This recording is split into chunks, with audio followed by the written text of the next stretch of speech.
Imagine that the cause of your suffering is not what happened to you, but your tight grip on that event. What if your true freedom lies not in getting more, but in letting go of everything you thought you couldn't live without? Stay with me, because what you're about to hear in the next few minutes may not just change your life, it will liberate it. Do you know that feeling? The clock strikes 2 in the morning, the room is dark and silent, but your mind is a noisy battlefield. You keep replaying that moment over and over. That word that was said, that opportunity that slipped away, that mistake you made years ago that still whispers in your ear like a ghost that won't leave. You shut your eyes tight and command yourself to stop thinking, but the voice won't stop. If only I had done this. If only I hadn't said that. Why did this happen to me? Every if only is a new bar in your mental prison. You feel a weight on your chest, a knot in your stomach, heat rising to your face. This isn't just thinking, it's a real physical sensation. You're trapped in a cycle of pain you built yourself without even realizing how you constructed this prison around you. This feeling, this weight you carry every day, is what we'll talk about today. This is not your fate. This is not your end. This is simply attachment. Our journey today is inside the pages of a small but enormously impactful book called The Power of Letting Go. This is not just a book, it's a working guide to breaking the chains that bind you to the past, separate you from the present, and make you fear the future. This book doesn't offer magical solutions. Instead, it gives you the key.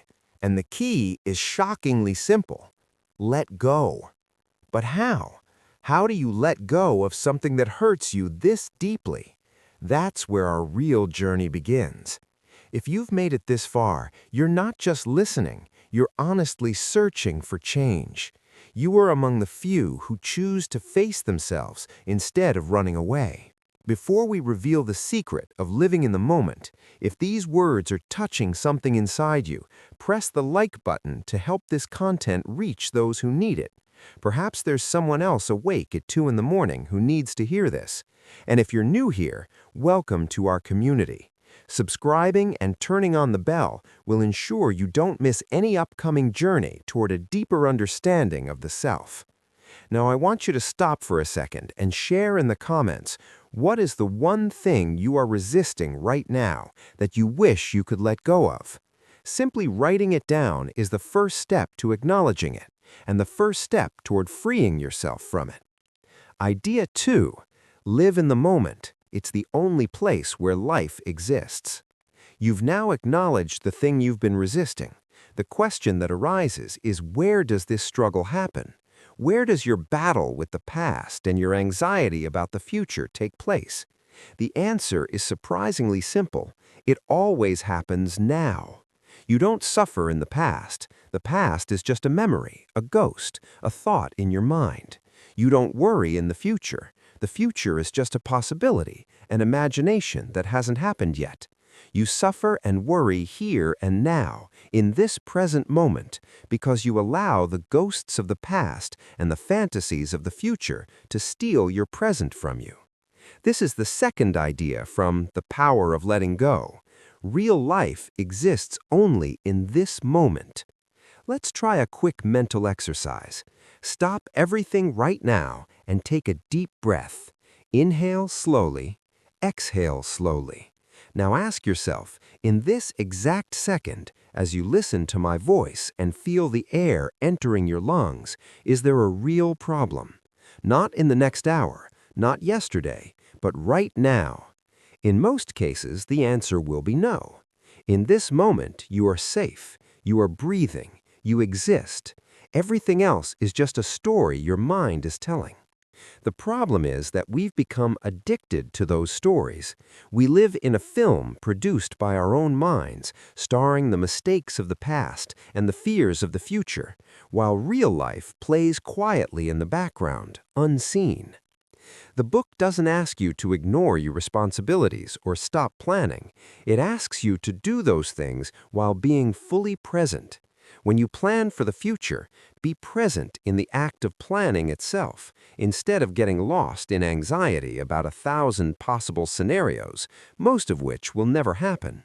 When you remember the past, remember it as a lesson, not as a prison you live in. The author writes powerfully, "The past and the future are two illusions that keep you away from the only place where true power exists, the present moment." How do you return to the present when your mind pulls you away? Use your senses. They are your gateway to the now. What do you see around you right now? Notice 3 things you weren't paying attention to before. What do you hear? Focus on the farthest sound you can catch, then the nearest. What do you feel? Feel your clothes on your skin, the weight of your body in your seat. These simple exercises are your anchor, the rope you pull to drag yourself out of the whirlpool of thoughts and back to solid ground. To live in the moment is to truly taste your food instead of thinking about tomorrow's meeting. It's to listen to your friend with your whole being instead of preparing your reply in your head. It's to feel the warmth of the sun on your face without thinking about your bills. This is peace. And this is the foundation of letting go, because when you are fully present, there is no room left for worry or regret. But how do we make peace with the great events of the past that shaped our identity? This leads us to the third idea, one of the hardest and most liberating steps. Idea 3. Let go of the past to reclaim your present. The past, 4 letters that carry the weight of mountains. Disappointments, wounds, betrayals, missed opportunities. We all carry a bag of the past on our backs, and some of us carry heavier bags than others. We believe that clinging to the past protects us. I won't let anyone hurt me that way again. I won't trust so easily anymore. I'll remember this mistake so I don't repeat it.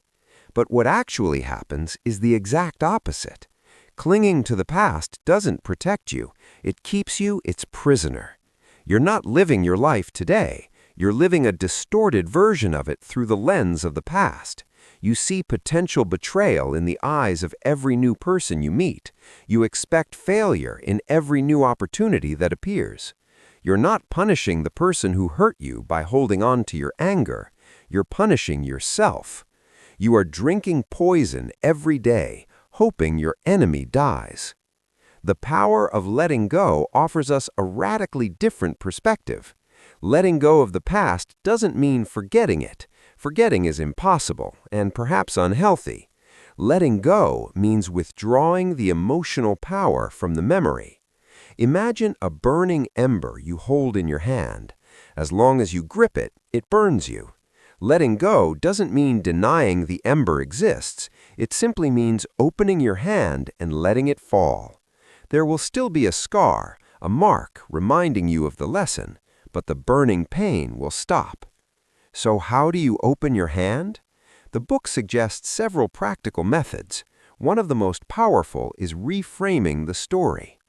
Every painful memory is a story we tell ourselves, and usually we play the role of the victim. They did this to me. I was deprived of that. This story makes us feel powerless.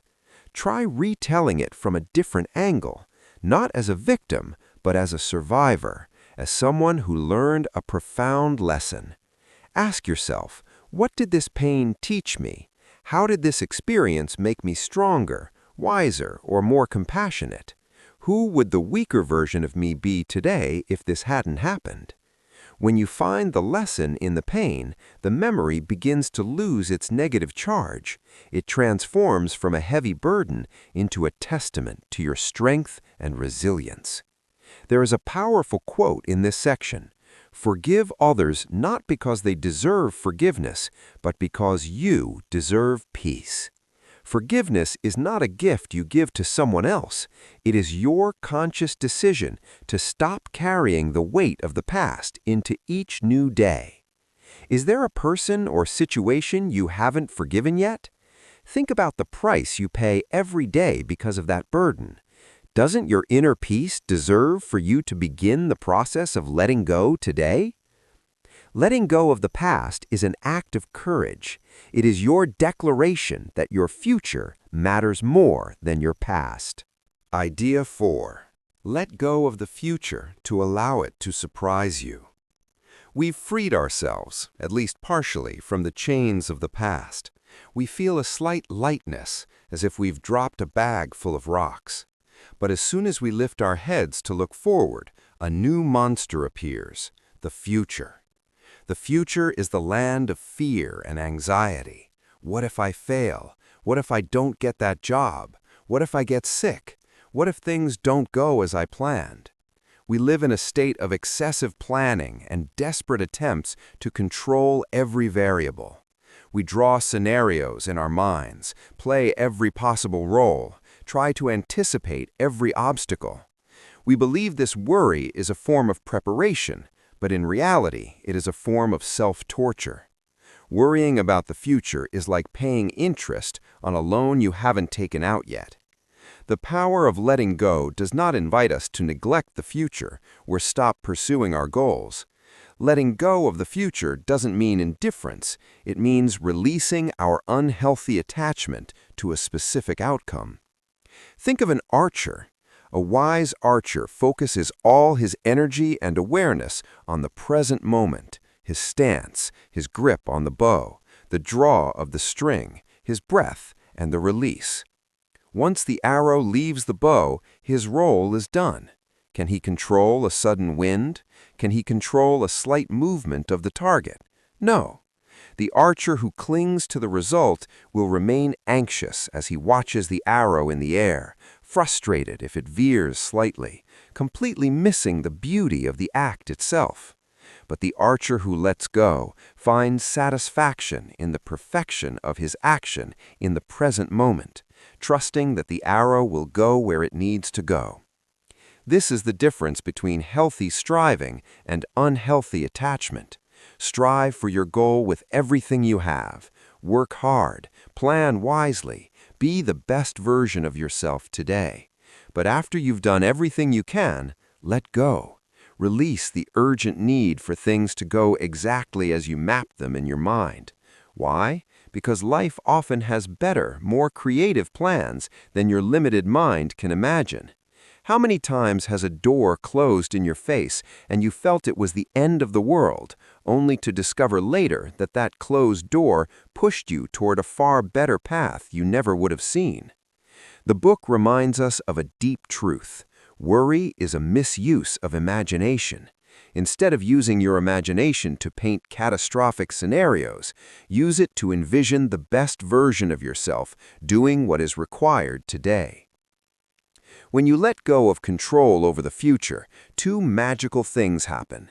Anxiety disappears, replaced by a feeling of confidence and serenity, and you open yourself to possibilities and opportunities that weren't in your original plan. You become flexible, flowing with life rather than colliding with it. Idea 5. Let go of others' opinions of you to discover who you truly are. Since childhood, we've been taught to ask, "What will people say?" We choose our clothes, our university majors, our careers, even our life partners, with that question running in the background of our minds. We've built our identity on our reflection in the eyes of others. We've become actors on the stage of life, performing the role we expect the audience to applaud. But what happens when the audience leaves? What happens when you are alone with yourself at the end of the day? Do you even know who the person standing behind the mask is? The attachment to others' opinions is the most insidious prison of all, because we usually don't realize we're in it.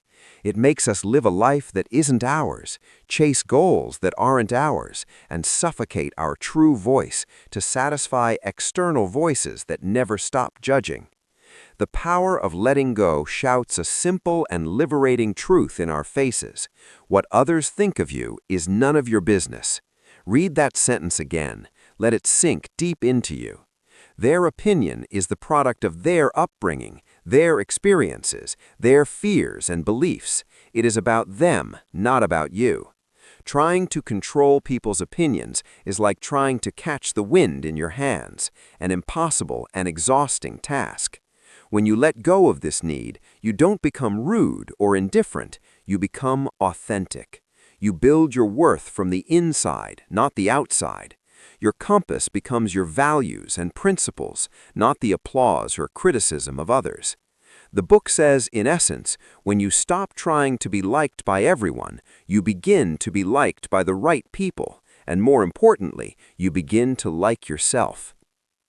How do you begin to let go of others' opinions? Know your values. Sit with yourself and ask, what are the 5 most important things to me in life? Perhaps honesty, freedom, creativity, family. Write them down. This is your new compass. The next time you face a decision, ask, does this align with my values? Not, what will people think? Practice small refusals. Start small. Say no to a request you don't want to fulfill. Express a different opinion politely in conversation. Wear something you like, even if it's not in fashion. Every small no builds your muscle of authenticity. And realize, most people are not thinking about you. This is a shocking but liberating truth. People are too busy with their own lives, their own problems, their own anxiety about what others think of them to have the time or energy to think about you as much as you imagine. Imagine the enormous freedom you would feel making your decisions based on what is right for you, not on what is socially acceptable. Imagine the peace you would find when your day is no longer affected by a passing word of praise or criticism. This is true freedom, to be yourself without apology and without fear. Idea 6. Let go of your actions and their results to find peace in the pursuit. We've now arrived at an advanced level of the art of letting go. We've learned to leave the past behind, to trust the future, and to free ourselves from the judgments of others. But there remains a hidden attachment at the core of our daily striving, our attachment to the results of our actions. You work hard on a project and become attached to its spectacular success. You help someone and become attached to their gratitude and thanks. You follow a healthy regimen and become attached to seeing a specific number on the scale. This attachment to the outcome transforms every noble act into a potential source of pain. If the result doesn't come as expected, you feel frustrated, failed, bitter. You lose the joy of the journey itself because your eyes were fixed only on the destination. The power of letting go presents an ancient and profound philosophy found in the wisdom of both East and West. You have the right to the action, but not to its fruits. This means focusing all your energy and creativity in the act itself. Find beauty and satisfaction in the process of writing, not in the number of books sold. Find joy in exercising, not in the number on the scale. Find value in the act of giving, regardless of whether the other person thanked you or not. When you detach yourself from the result, a magical transformation occurs. The fear of failure disappears because failure is tied to the result. If your focus is on the act, you succeed every time you perform the act to the best of your ability. Your creativity increases. The pressure to achieve a specific outcome stifles creativity. When you work for the joy of the work itself, you become more creative and flowing, achieving better results. And the astonishing paradox is, when you stop obsessing over results, you often achieve better ones, because you're working from a place of calm and confidence, not desperation and anxiety. Imagine a painter. If all he thinks about is, will this painting sell? What will the critics say? His hand will tremble and his brush will hesitate. But if he forgets all that and focuses only on the movement of the colors on the canvas, on his interaction with the painting in that moment, he will create a masterpiece. Do what is right because it is right. Work hard because you respect yourself and your abilities. Love because love is your nature. Then let go and let the results unfold as they should. Idea 7. Let go of what you don't want and what you want to find what you truly need. This is the pinnacle of the book, the idea that brings everything together. We've talked about letting go of the past, what we don't want, and the future and others' opinions, what we desperately want. Now the book invites us to let go of the very duality of desire and aversion itself. Our entire lives swing between these two poles. Aversion, I don't want to be poor, I don't want to be lonely, I don't want to get sick. This aversion creates fear and resistance. Desire, I want to be rich, I want to find love, I want to be in perfect health. This urgent desire creates attachment and anxiety. Notice something. Both poles, what we want and what we don't want, are sources of suffering. Both keep us in a state of constant struggle with reality. So what is the solution? Do we stop wanting anything? Do we become passive? No. The solution is to let go of the emotional charge attached to desire and aversion. You can prefer one thing over another without being attached to it. You can prefer health over illness without living in constant fear of sickness. You can prefer success over failure without letting failure define your worth as a human being. This is what the book calls listening to your inner compass.